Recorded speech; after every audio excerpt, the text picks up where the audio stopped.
0.3 का 1, 0.9 का 1 सर 0 1, 0 1 का 1, 1.3 का 2 2 1.9 का 2 2 और 2 का 2। 2 ठीक है, चलिए अब इसका ग्राफ प्लॉट करते हैं बच्चों।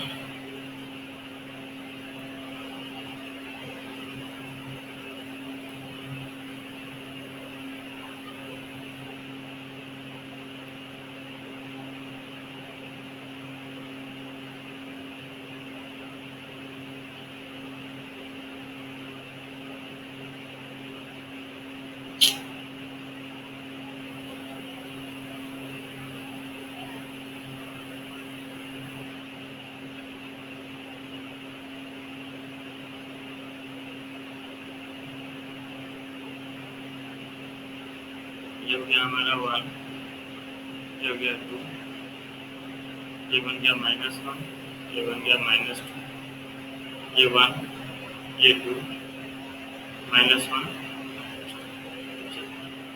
हाँ, पहले 0 का लिखता हूँ बच्चों, ठीक है ना, फिर समझ में आएगा। थोड़ा देखिए, ध्यान से थोड़ा देखिएगा। उल्टा आता हूँ मैं, उल्टा आता हूँ मतलब 1 से मैं बोल रहा हूँ, आपको समझिए बात। हाँ, मैं उल्टा बोल रहा हूँ, ऐसा आ रहा हूँ। पहले 1 का आपको बोल रहा हूँ। 1 का कितना वैल्यू बताइए, 1 का वैल्यू कितना है? अब अगर आप x में 1 डाल रहे बच्चों, अगर आप x में 1 डाल रहे तो क्या मिल रहा है? 1 1 x का वैल्यू 1 डाले, बढ़िया, x का वैल्यू 1 डाले तो 1 मिला। 0.9 डाले तो क्या मिला बच्चों? 1 मिला। सर x 1 का 0.9 डाले तो 1 मिला। 0.8 डाले तो 1 मिला। 0.6 डाले तो 1 मिला। 0.7 डाले 1 मिला। जो भी साथ वैल्यू आना है, 0.1 डाले तो 1 मिला। लेकिन जब 0 डाले तो क्या मिला बच्चों? 0 0 मिला। तो इसे एक्सक्लूड किए, बाकी सारा इंक्लूड किए। तो समझ में आया? नेक्स्ट देखिए, हाँ सर। 2 डाले बच्चों, x के यस जगह, सर। चलिए देखिए बच्चों, 2 के जगह पे आप x की जगह पे आप 2 डाल रहे हैं, ठीक है ना। x की जगह पे 2 रखिए बच्चों, x का वैल्यू अगर 2 रखेंगे तो y का वैल्यू क्या होगा? सर 2 2 x का वैल्यू 2 रखेंगे तो y का वैल्यू 2 होगा, बढ़िया।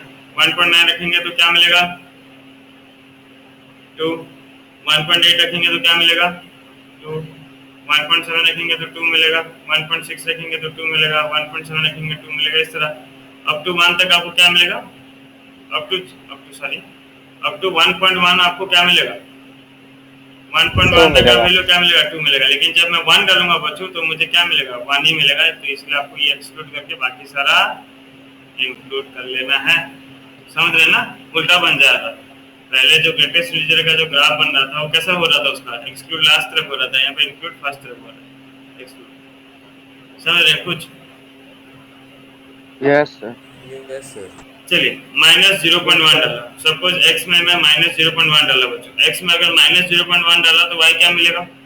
ग्राफ देखिए बच्चों, जब तक आप ग्राफ और नंबर लाइन नहीं देखेंगे तब तक नहीं समझ में आएगा कभी भी। चाहे आप जान दे दें लेकिन नहीं समझ में आएगा, ठीक है ना। -0.1 है, -0.1 ये रहा। -0.1 मतलब ग्रेटेस्ट रीजन कौन सा मिल रहा है आपको? सॉरी, स्मॉलेस्ट कौन सा मिल रहा है? 0 0 जीरो मिल रहा है बच्चों। -0.1 डालें तो 0 मिल रहा है। 0 मिलेगा तो ठीक है, -0.1 का 0, ठीक है, इंक्लूड। x का 0 यहाँ पे है। 0.2 रखे तो क्या मिला? 0 मिला। -0.3 रखे, क्या मिला? 0 मिला। 0 का भी 0 मिला था, ठीक है। -0.4 रखे तो क्या मिला? 0 मिला। इस तरह 0.9 तक क्या मिलेगा? 0 मिलेगा। लेकिन जब आप -1 डालेंगे तो क्या मिलेगा बच्चों?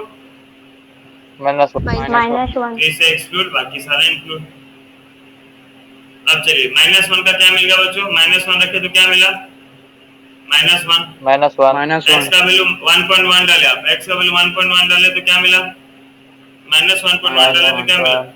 -1 मिला। 1.3 डाले -1 -1 मिला। -1.4 डाले -1 मिला। माइनस, इस तरह 1.9 तक आपको -1 मिलेगा। लेकिन जब आप -2 डालेंगे तो -2 मिलेगा। इसलिए ये क्या हुआ? एक्सक्लूड हुआ। इसका ग्राफ इस तरह बनता है, लिख दीजिए।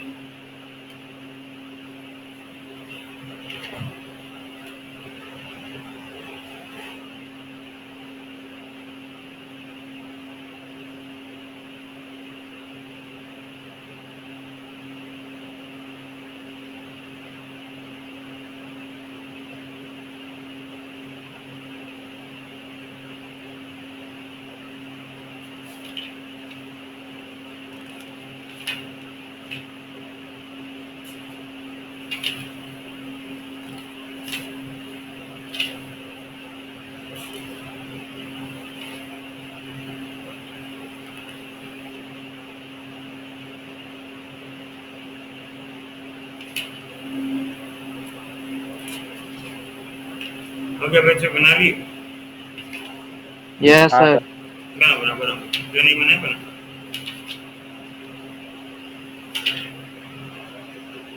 चैप्टर 1 2 3 बहुत ज़्यादा आपको परेशान करेगा, बस 1 2 3 1 2 3 अगर एक बार आपके दिमाग में सेट हो गया, उसके बाद कोई सा भी चैप्टर आपको हार्ड नहीं लगेगा, ठीक है। बस 1 2 3 जब तक आप नहीं किए बच्चों, 1 2 3 आपको परेशान करेगा ही करेगा।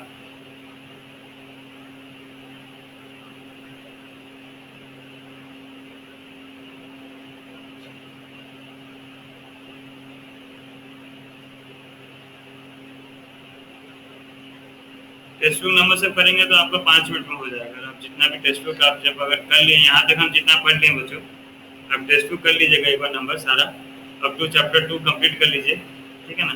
जो चैप्टर 1 नहीं पढ़ा ठीक है, लेकिन मेरे हिसाब से चैप्टर 2 ऑलमोस्ट सब पढ़े। चैप्टर 2 तक आप कंप्लीट कर लीजिए, एक ही बार में हो जाएगा, आपको 1 रुपये का डाउट नहीं होगा कहीं पर और ना ही कहीं प्रॉब्लम होगा, क्योंकि हम जो भी किए नंबर सारा एक्स्ट्रा नंबर किए। लेकिन फिर भी आप चैप्टर 2 तक कंप्लीट करके कब तक भेजिएगा, कल तक भेजिए, ठीक है ना। कल शाम तक भेजिए, जो भेज देंगे वो ग्रुप में मेंशन कर दीजिएगा कि होमवर्क हो गया। चलिए, Yes, sir. कल खाली चैप्टर 2। Yes, sir. हाँ ठीक है। नेक्स्ट देखिए बच्चों, सिंगम फंक्शन। इसको क्या पढ़ेंगे आप लोग? एस आई जी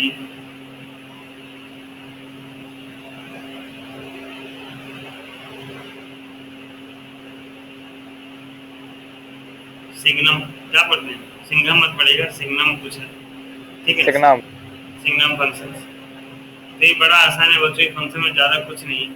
ये फंक्शन क्या बोलता है कि तुम एफ ऑफ एक्स में एक्स की जगह पे कुछ भी डाल दो, एक्स की जगह पे कुछ भी डाल दो, उसका वैल्यू सेम रहेगा, मतलब 3 वैल्यू रहेगा। सिग्नम फंक्शन बोलता है F of X equals to mod x by X. कब भाई? अगर एक्स नॉट इक्वल टू 0 है, और अगर आप 0 डाल दिए तो क्या होगा? 0 होगा। सिंपल, समझ रहे हैं? देखिए फॉर एग्जांपल,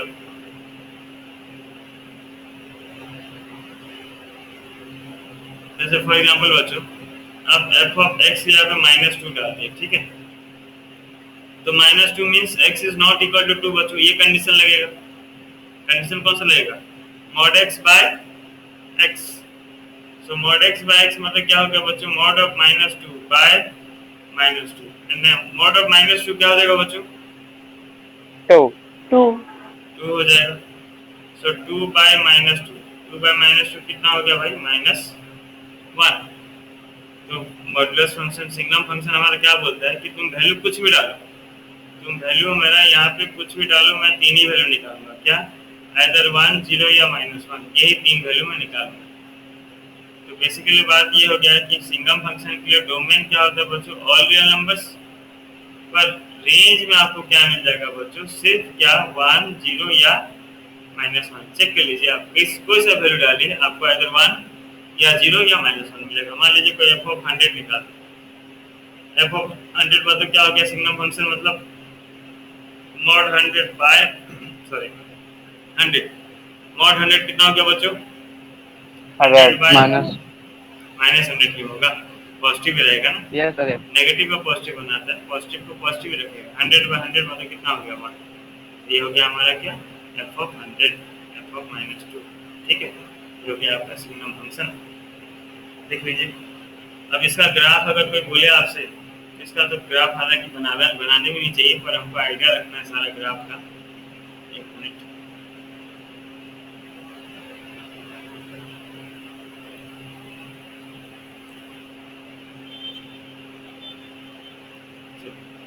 मान लीजिए कोई ये x का वैल्यू कोई सपोज 1 डाला, तो मुझको y में क्या मिलेगा बच्चों? 1 मिलेगा। 1 मिलेगा। x का वैल्यू कोई 100 पुट किया, तो y का वैल्यू कितना मिलेगा? 1 1000 पुट किया या 10,000 पुट किया या कुछ ही पुट करा, 1 ही मिला। मतलब यहाँ से आपका एक स्ट्रेट लाइन निकलेगा जिसका वैल्यू क्या होगा? 1 ही होगा। कोई नेगेटिव वैल्यू पुट किया, मान लीजिए कोई -2 पुट किया, ये ग्राफ नहीं, ऐसा ग्राफ नहीं बनता, बस मैं आपको बताने के लिए कोऑर्डिनेट्स दे रहा हूँ। तो इसका वैल्यू आपको -1 ही मिलेगा। कोई -100 पुट किया बच्चों, तो क्या मिलेगा? -1 ही मिलेगा। कोई -200 पुट किया तो क्या मिलेगा? -1 ही मिलेगा। इस तरह आप वैल्यू कुछ भी पुट करें बच्चों, सॉरी दूसरा अब कुछ ही वैल्यू पुट करें आपको हमेशा इसका ग्राफ -1 पे दिखेगा। तो सिग्नम फंक्शन का ग्राफ ये आइदर 1 नहीं तो -1 नहीं तो 0। 0 के लिए क्या ड्रॉ करें? कुछ नहीं। समझ में आया इसका ग्राफ बच्चों? Yes sir. Yes, sir. Yes, sir. Sir sir exams में ये सिग्नम फंक्शन का ग्राफ बनाने के लिए देते हैं क्या? नहीं, नहीं आएगा उसमें। सर कोई भी फंक्शन का ग्राफ बनाने के लिए एग्जाम में आएगा क्या? कभी नहीं आएगा। Yes sir. खाली वैल्यू क्या बोले? सर खाली वैल्यू निकालने के लिए बोलेगा और कुछ नहीं, ग्राफ नहीं। कुछ कभी कुछ नहीं आएगा। 11th में कुछ आएगा ही नहीं सर, सब 12th में। सारा ग्राफ का काम 12th में आता। ओहो। ठीक है, तो 11th में अगर आप ग्राफ नहीं भी पढ़ते हैं, मान लीजिए कोई मैक्सिमम नहीं पढ़ाते हैं, तो अगर कोई पढ़ाता नहीं तो कोई आपको फर्क पड़ेगा नहीं। ठीक है, लेकिन 12th में जब बोल देंगे कि बच्चों ये तो 11th में था, हम पढ़े होंगे, तब आपको लगेगा कि टीचर गेम दे दिया। इसलिए अभी से सारा क्लियर कर लीजिए। मार्क वाइज इंपॉर्टेंट नहीं है सब कुछ भी। अब बच्चों आपका 2-4 फंक्शन बच गया, जैसे exponential function, logarithm function, square function, cubic function, ये सब के ग्राफ खाली आपको देखने हैं थोड़ा। ठीक है ना, इसका ग्राफ हम और कभी क्लास में डिस्कस करेंगे। अभी फिलहाल डिस्कस नहीं करते क्योंकि एक ही चीज़ को बार बार करने से, ज़्यादा लंबा करने से मुश्किल होगा। ये इंपॉर्टेंट फंक्शन से बच्चों इसका सारा ग्राफ आपका दिमाग में सेट होना चाहिए।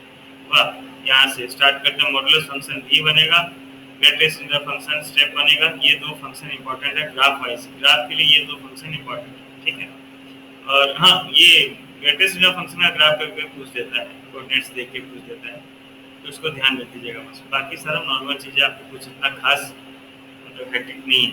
आपके पास बुक है बच्चों? सबके पास बुक है कि किसका बुक नहीं है? भोजन के पास मैथ बुक है बच्चों? Yes Yes. Sir. Yes sir. सबके पास है ना?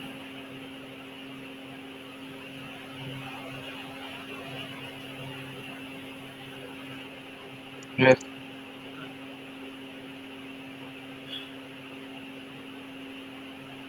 सॉरी, तो मेरे हिसाब से आपका चैप्टर 2 खत्म हो गया। एक टॉपिक छोड़ के बच्चों, ठीक है, जहाँ पे फंक्शंस को हम ऐड करना, सेपरेट करना सीखते हैं, sum and difference of the function. ये टेक्स्ट बुक नहीं है बच्चों, टेक्स्ट बुक नहीं है, हमारा एक्स्ट्रा पोर्शन है। तो एक्स्ट्रा पोर्शन थोड़ा बाद में करूँगा, ठीक है ना, अभी नहीं करूँगा। हम आते हैं बच्चों नेक्स्ट चैप्टर 3 में। चलिए स्टार्ट कीजिए बच्चों चैप्टर 3, जो आप 10th में बहुत अच्छा से पढ़े हैं, ट्रिग्नोमेट्री। ठीक है, चैप्टर 3 स्टार्ट करते हैं हम। ट्रिग्नोमेट्री हेडिंग दे दीजिए भाई। ट्रिग्नोमेट्री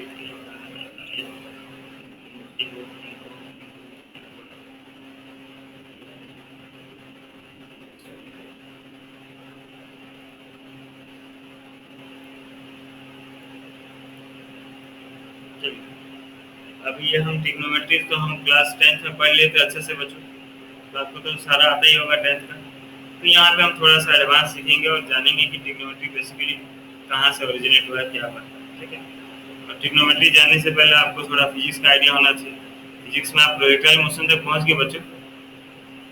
नहीं सर। अच्छा, प्रोजेक्टाइल मोशन नहीं पढ़े, ठीक है ना। ठीक है, प्रोजेक्टाइल मोशन जब आप पढ़ेंगे तब तो आपको पता चल ही जाएगा कि ट्रिग्नोमेट्री निकलता है कहाँ से, क्या मूवमेंट आता है उसका। बट ट्रिग्नोमेट्री में आपको थोड़ा सा हल्का समझाता हूँ। यहाँ पे पहला जो है हमारा वो मेजरमेंट ऑफ एंगल्स है। पहला हेडिंग दे दीजिए बच्चों, measurement of angles.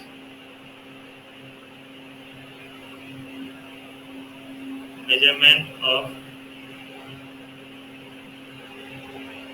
Angles, measurement of angles. ठीक है, अब मेजरमेंट ऑफ एंगल्स में क्या है बच्चों, देखिए थोड़ा बहुत हमको आइडिया होना चाहिए एंगल्स के बारे में। जैसे ये हमारा टर्मिनल साइड्स होते हैं, ठीक है ना, ये हमारा क्या है, टर्मिनल साइड्स। जैसे ये सपोज ये हो गया इनिशियल साइड,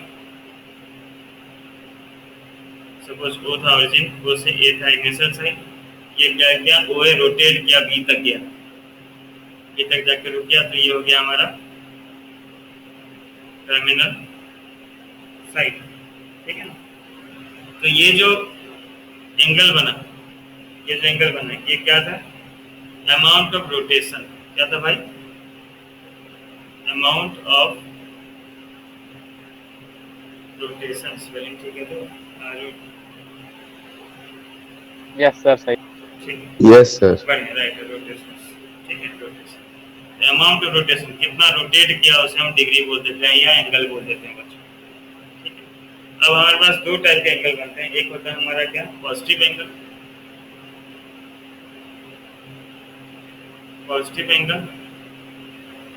और एक बनता है हमारा नेगेटिव एंगल।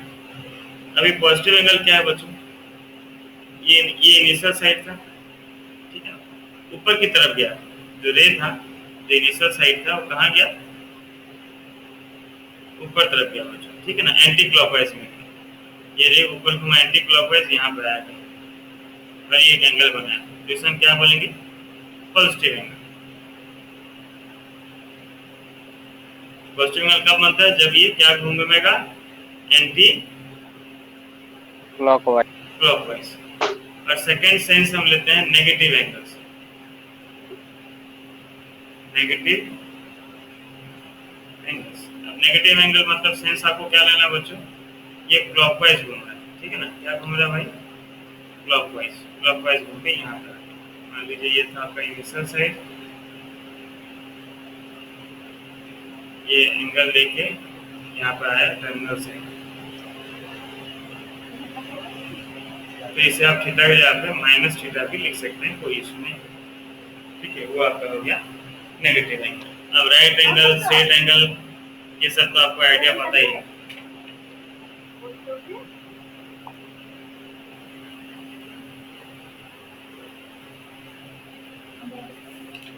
अब बना लें साथ में सब बच्चों, यस सर।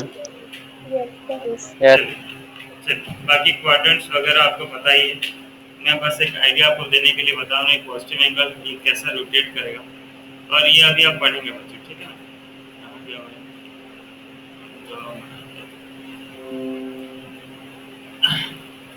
मान लीजिए ये हमारा क्वाड्रेंट बनता है, ठीक है, तो बेसिकली इसे हम क्या कहते हैं, 0 डिग्री, और ये सारा 90 का होता है, टोटल 360 होता है, 4 इक्वल एंगल में होते हैं, तो ये कितना आ जाता है 90 डिग्री, ठीक है। ये कितना बनता है 180 डिग्री, ये होता है आपका 270 डिग्री, अगेन घूम के कितना आता है 360 बच्चों। ये था क्या, पॉजिटिव एंगल का sense. Positive angle means anti clockwise घूम रहा है, सही है गलत, गलत बोला तो बच्चों देख लो एक बार, गलती बोला कहीं, पॉजिटिव एंगल में घूम रहा था मतलब क्या, एंटी क्लॉकवाइज घूम के ही हुआ।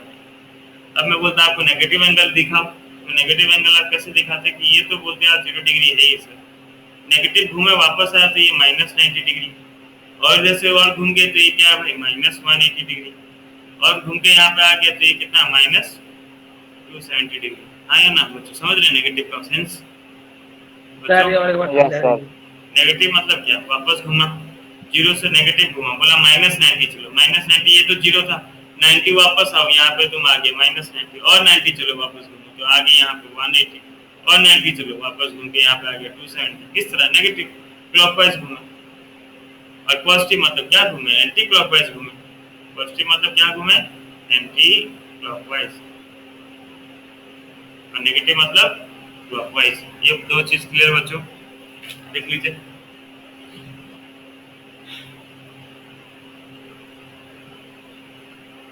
बच्चों समझ में आया कि नहीं।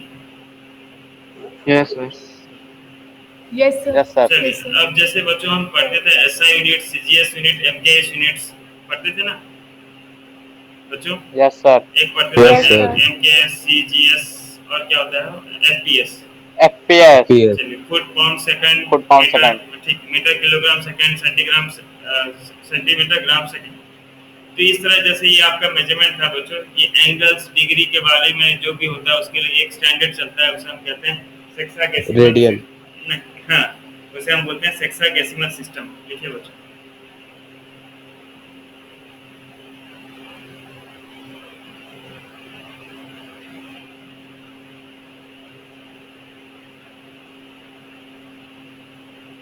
अब ये सेक्साडेसिमल सिस्टम क्या है बच्चों, समझिए।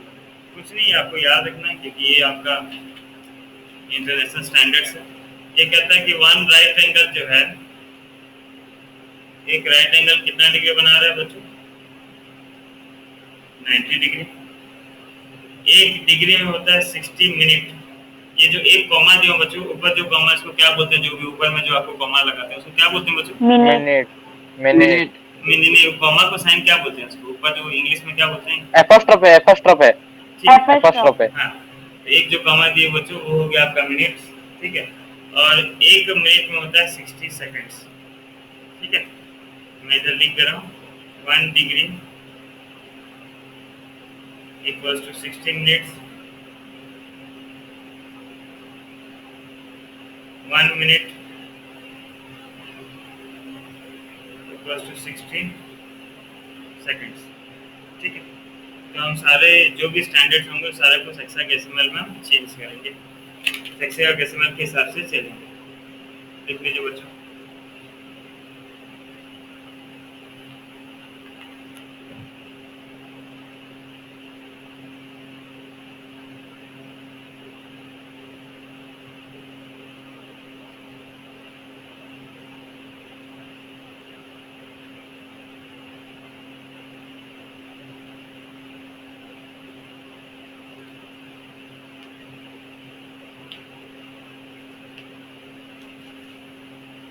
चलो बच्चों, तो अब ये सब था हमारा क्या, जो लीनियर मूवमेंट होता था वो सब के लिए था सिस्टम ना, सेंटीमीटर, मीटर, डिग्री।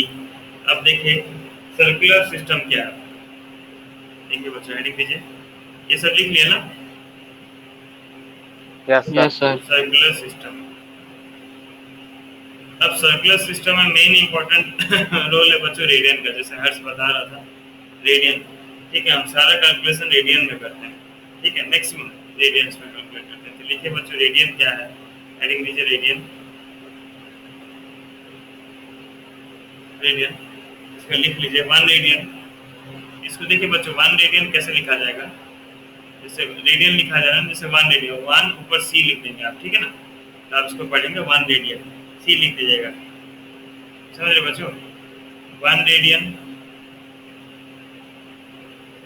ये ट्रिग्नोमेट्री है बच्चों, खेल खिलावा नहीं, पूरा ध्यान से समझिएगा। वाह, एक जगह छूटा तो सब गया। 3 चैप्टर में आपको पहले से बोल रहा हूँ, सेट, रिलेशन फंक्शन और ट्रिग्नोमेट्री, ये 3 चैप्टर आपका दिमाग में पूरा अच्छा से होना चाहिए, तब मैथ बहुत ईजी है।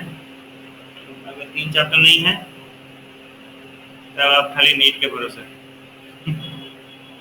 बाकी इधर कुछ क्लिक नहीं होगा। तो 1 radian is the measure of the angle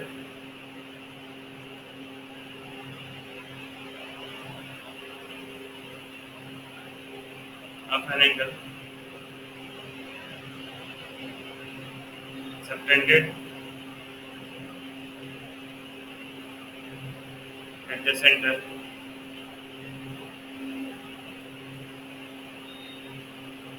of a circle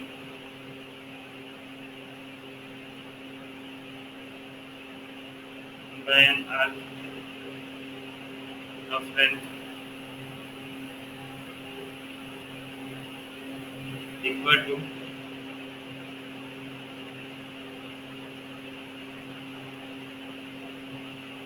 radius of the circle।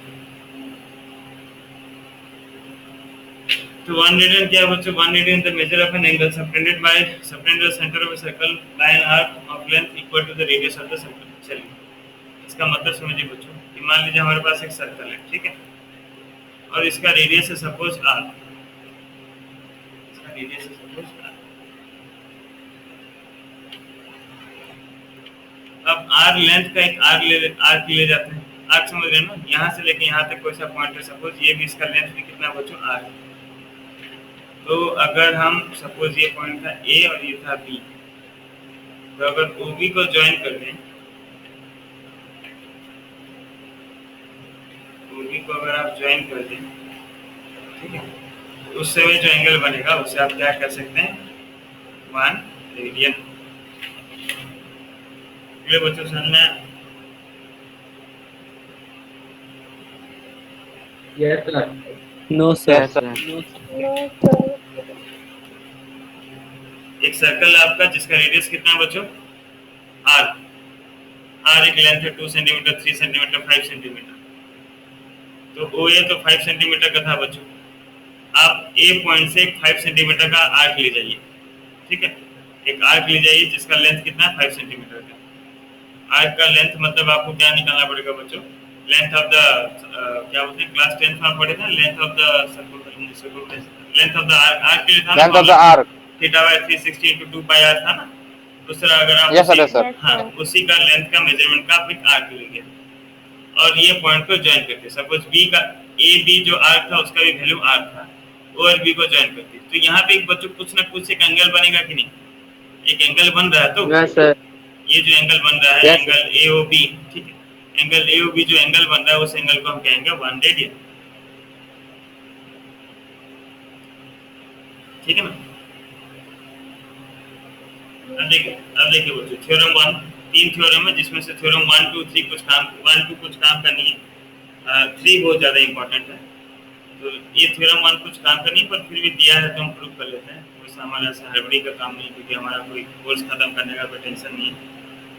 तो थ्योरम 1 लिखे बच्चों, थ्योरम 1 था हमें प्रूव करना था radian is a constant angle, radian is a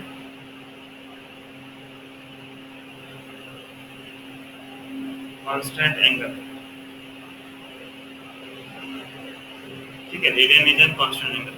आज एक नया चैप्टर स्टार्ट हुआ बच्चों, पूरा अच्छे से समझो, ठीक है ना।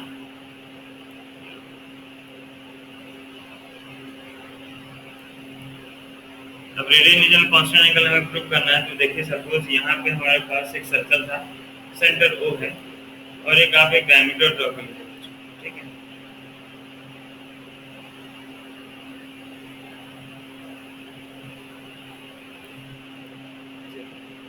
वो अगर हम सेंटर मान ले बच्चों,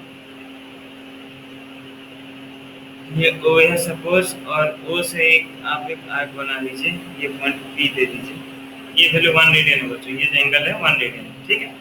बना दीजिए आप, पहले वाला डायग्राम बनाइए फिर समझा दूँ।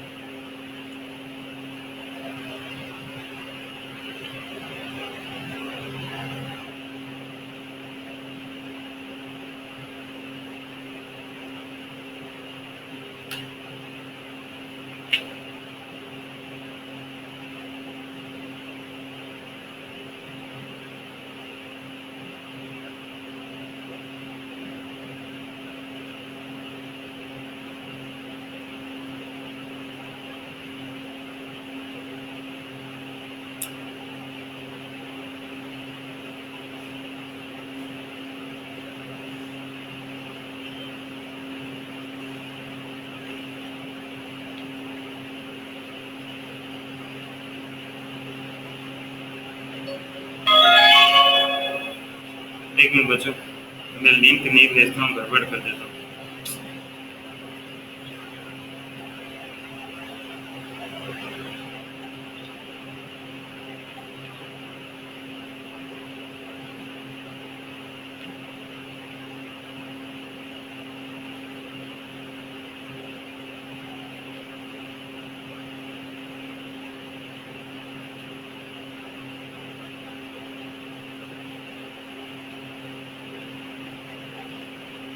देखिए बच्चों, तो radian is an constant angle हमें प्रूव करना है, उससे पहले आपको थोड़ा सा जानना पड़ेगा बेसिक।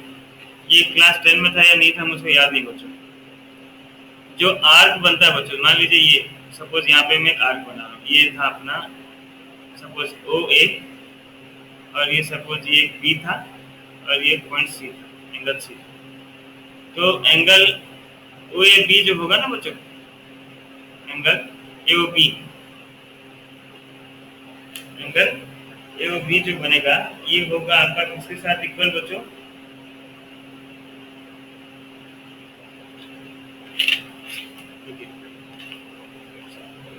देखिए ये एंगल का रेशियो, मतलब एंगल AOB बाय एंगल ये पूरा वाला एंगल किसके साथ, एंगल AOC का रेशियो किसके साथ होगा, इन द कॉरस्पॉन्डिंग आर्क के रेशियो के साथ। अब आर्क का रेशियो मतलब एंगल AOB में कौन सा आर्क है बच्चों, एंगल AOB में कौन सा आर्क है, arc AB by arc AC के साथ इसका रेशियो सेम आएगा, ठीक है, समझ रहे बच्चों। अब हमें प्रूव करना था रेडियन जो कांस्टेंट एंगल, देखिए समझिए बात को, रेडियन को हमें कांस्टेंट एंगल एक प्रूव करना, मतलब एक वैल्यू मिलना चाहिए कांस्टेंट वैल्यू। तो इतना मैं कुछ नहीं लिख रहा हूँ क्योंकि थ्योरम 1 कुछ काम करनी, बस आइडिया रखने के लिए दिया है, तो अगर एग्जाम में आ गया तो लिख सकते हैं। जैसे अगर मैं रेशियो निकालूं angle AOP bye angle AOB का, अगर मैं रेशियो निकालूं तो एंगल एओपी का किसके साथ इक्वल होगा बच्चों रेशियो? इसका एओपी में आर्क कौन सा है? AP arc AP. एपी। आप चाहें तो एआरसी आर्क एपी लिख सकते हैं या एपी के ऊपर ऐसा साइन दे सकते हैं, आपका मर्जी। बाय एंगल एओबी का आर्क कौन सा है बच्चों? AB arc. अगर एबी आर्क देने में अगर आपको AB। प्रॉब्लम हो रहा है तो आप ए बी बी लिख दीजिए, ज्यादा बेटर है समझने के लिए। एओबी में आर्क कौन सा है भाई? एबीबी। अब एंगल एओबी तो वैल्यू पता था मुझको, एंगल एओपी का वैल्यू कितना है भाई? एओपी मुझे कितना है कांस्टेंट पता है मुझको, एओपी कितना है? 1 रेडियन है, हाँ या ना? Yes sir. और एंगल एओबी कितना डिग्री है बच्चों? एंगल एओबी कितना डिग्री है? 180 degree. 180 degree. Is equals to arc AP. नहीं पता था मुझको। आर्क एपी पता, सॉरी आर्क एपी किसके साथ इक्वल होगा बच्चों, थोड़ा बताइए। क्योंकि R। Very good. अगर ये सर्कल का AO। रेडियस आर है, हाँ एओ बोल सकते हैं। अगर आप ये सर्कल का रेडियस आर ले रहे हैं तो एपी भी आर ही होगा, तभी ये 1 रेडियन बनेगा बच्चों। 1 रेडियन बनने का कंडीशन ये था ना कि आर्क रेडियस के साथ इक्वल होना चाहिए। तो अगर एओ Yes, का sir। वैल्यू आर है तो एपी का भी वैल्यू कितना है? आर है। और एपी भी एक बच्चों क्या है? सेमी सर्कल है, हाँ या ना? हाँ यस सर। एपी Yes, भी sir। कितना है भाई? Semi circle. तो ये क्या है भाई? सर्कमफ्रेंस ऑफ सेमी सर्कल क्या होता है? पाई आर। पाई ठीक है आर। पाई ना? R plus 2 R. Pi R. Pi R plus 2 R. सिर्फ pi R. Semi circle pi R होता है, ठीक है ना? ओह, अगर sorry। सेमी सर्कल में बेस दिया है तो semi circle pi R plus 2 R, ठीक है? हाँ, yes, आर sir। आर कटा बच्चों, तो 1 रेडियन इक्वल्स टू क्या मिलेगा? 180 डिग्री बाय पाई। हालांकि रेडियन और इसमें वैल्यू सेम है तो कट के 1 आता है। 1 आया जो भी है, हमको क्या करना था? कांस्टेंट दिखाना था। सो 180 by pi is a constant value, so 1 radian is a constant angle.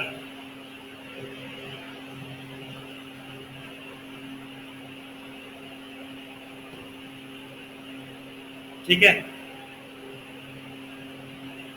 देख लीजिए बच्चों।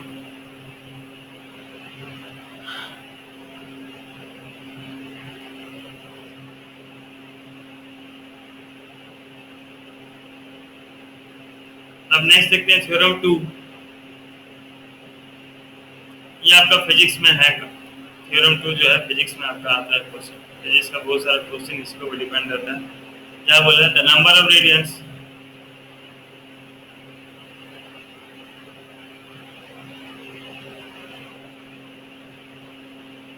in an angle subtended by an arc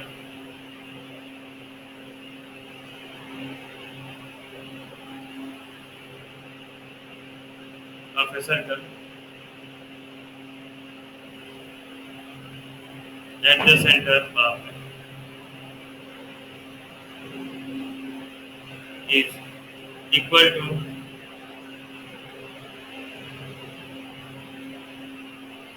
arc by radius। देखिए फिर मैं समझा रहा हूँ।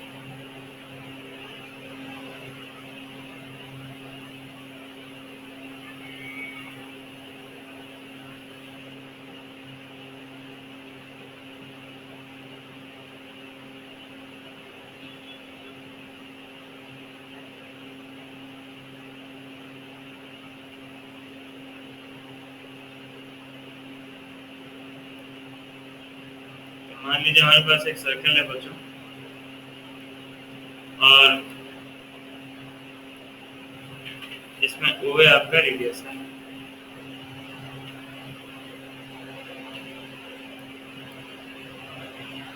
ठीक है, सर्कल का रेडियस कितना है? O by radius. और एपी आपका 1 रेडियन है बच्चों। एपी कितना है? 1 रेडियन। ये 1 रेडियन मतलब ए और पी का वैल्यू कितना होगा बच्चों? आर, है ना? और एओ क्यू हाँ, आपको एओ क्यू एक आपको एंगल दिया है। तो आपको ये बताना है बच्चों कि एंगल एओ क्यू में जो एंगल है, एंगल एओ क्यू में जो रेडियन जो भी एंगल है उसका रेडियन में अगर हम वैल्यू निकालें तो किसके साथ इक्वल होगा बच्चों? इसके आर्क का रेशियो के साथ इक्वल होगा। ठीक है, समझिए बात को थोड़ा सा। तो ये जो हमारा ए क्यू है, ये जो आर्क है, इसका वैल्यू हम लेते हैं एस। कितना लेते हैं बच्चों? एस। ठीक है, समझ रहे हैं। और एंगल ए ओ क्यू को मैं लेता हूँ, सपोज एज्यूम करता हूँ theta. Angle A O Q कितना है बच्चों? थीटा है, unknown.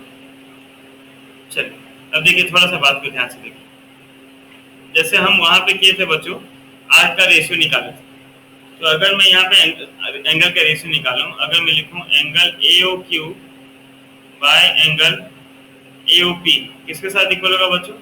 Angle A O Q और एंगल ए ओ पी का रेशियो किसके साथ इक्वल होगा ए बताइए? Q by A P. Arc A Q by A P arc. ठीक लिखा होगी? गलती थोड़ा देखो तो एक बार। Angle A O Q by angle A O P का रेशियो किसके साथ होगा? ए Q by A P arc के रेशियो के साथ इक्वल होगा, हाँ या ना? हाँ सर। बाकी बाकी देखिए, पूरा साइलेंट जोन में चले यस गए। सर। Yes. मतलब ये आजकल ऐसा ट्रेंडिंग है, ये ऐसा नहीं हो ऐसे पूरा मरीज जैसा नहीं। चलिए एंगल ए ओ क्यू बच्चों, एंगल ए ओ क्यू का हम क्या एज्यूम किए थे? थीटा। और एंगल ए ओ पी हमारा कितना है बच्चों? 1 रेडियन। ए क्यू कितना है बच्चों? ए क्यू का वैल्यू कितना है? एस। एस। Yes. और ए पी का वैल्यू कितना है? आर। R. चलिए अगर मैं इसको R. क्रॉस मल्टीप्लाई कर दूं तो थीटा का वैल्यू क्या मिल गया बच्चों? s by R 1 radian multiply होकर इसको क्या बना दिया? रेडियन बना दिया, क्योंकि दोनों लेंथ में था, लेंथ के साथ 1 मल्टीप्लाई होकर रेडियन बन गया। So theta equals to s by R radian, sorry theta equals to s by R radian.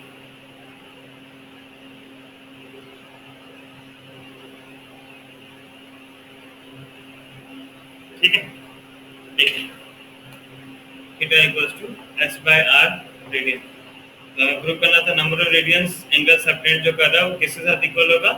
Arc by radius. Arc कौन सा था? s, रेडियस कितना था? r। ठीक है, प्रूव। Yes, sir.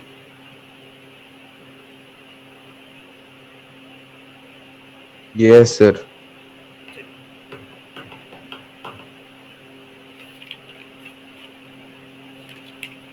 नेक्स्ट देखते हैं बच्चों, थ्योरम 3।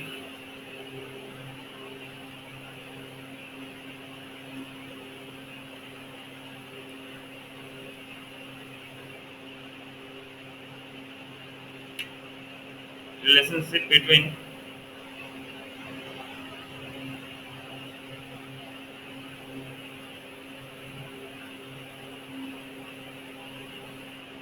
degrees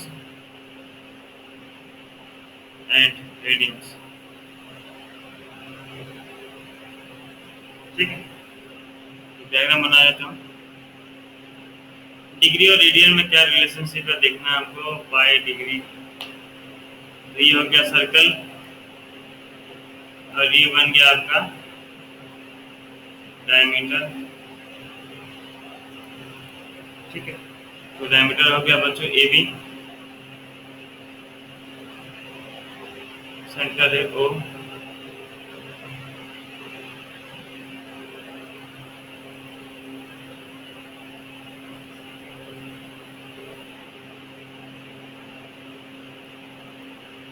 और ये हो गया पॉइंट बी।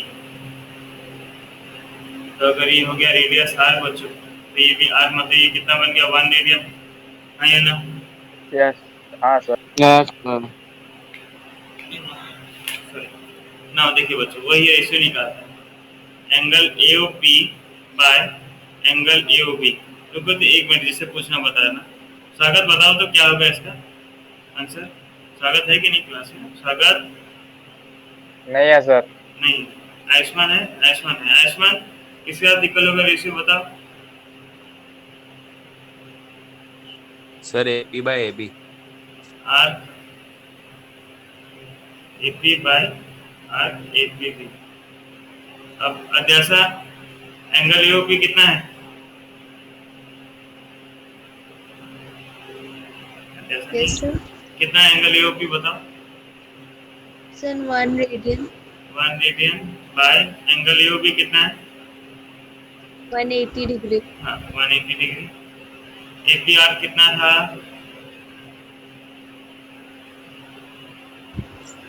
Sir, R. हाँ by angle A P B कितना था? सेमी सर्कल का सर्कमफ्रेंस मतलब पाई आर। आर कैंसिल हो, ठीक है। समझ रहे बच्चों, यहाँ तक क्लियर है बात? यस यस यहाँ तक सर सबका क्लियर है? Yes, Yes, sir. sir. बढ़िया।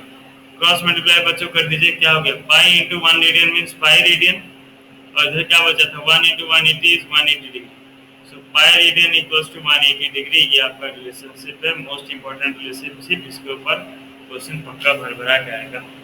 थ्योरम 2 फिजिक्स में काम आता है, थ्योरम 3 मैथ में काम आता है। देखो pi radian equals to 180 degree, ये हमेशा याद रखिएगा, ठीक है।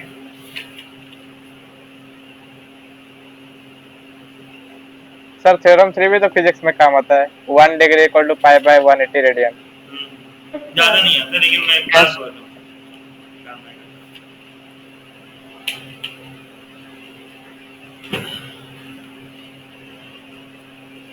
इसलिए बोला जाता है मैथ ले लेंगे तो फिजिक्स में प्रॉब्लम होगा, तो ज्यादा प्रॉब्लम नहीं होता, हो जाता है।